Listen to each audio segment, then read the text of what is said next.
Hello everyone, this is LILF, and welcome to part 1 of the Minecraft Mechanics video series. For today we'll be talking about the magmatic dynamos and the magmatic crucible. So for those of you that don't know, the magmatic dynamo is an RF tool from thermal expansion that produces RF based on the amount of lava and the amount of augments put inside of it. So this is a tier 1 magmatic dynamo with no augments, and it produced 180,000.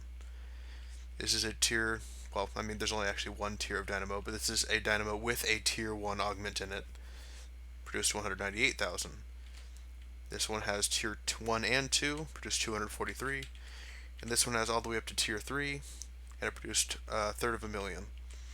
So all 4 of these only used a single lava bucket, and you can see the difference between no augments and 3 augments.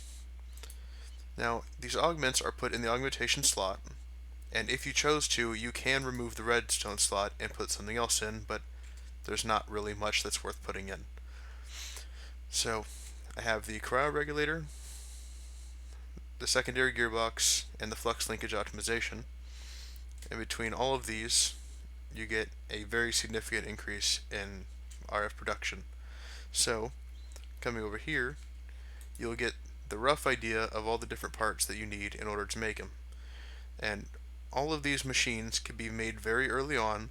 The only thing that may have a slight limiter on how early you can make it would be the cryo regulator, because this requires cryolithium dust. However, if you can get the cryolithium dust, electrum is not very hard to produce. So, in order to see how it can be used in action, I have one tank with 16 megabytes, so 16 buckets of lava, hooked up, that's going to be pumped into this drum. The drum will be pumped into all 4 of these magmatic dynamos and put into the basic capacitor bank and into the magma crucible. Now inside the crucible, you do not have to do this, but I would extremely highly recommend it. Put in 1 full stack of netherrock, because this cuts the amount of RF that you need in order to produce a single bucket of lava a little bit more than in half. I'll have to check the exact numbers, but with cobblestone, I believe it's 300,000. With netherrack, it's, I think, 120,000. But make sure in all 3 of these to also put these gearbox, flux, and cryocoil regulators, all these augments, because they all increase the amount of energy that it produces per unit. So without these, this machine will not work. You can put them inside of the dynamos as well.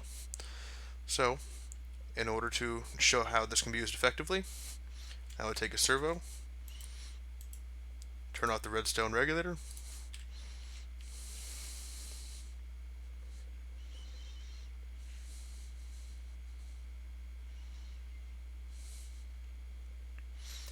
now you'll see, for whatever reason, these pipes very heavily favor the right hand side.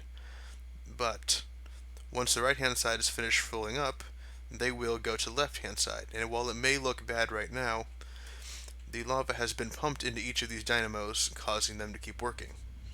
So, as you can see, they're producing RF, and the RF is going into these capacitors.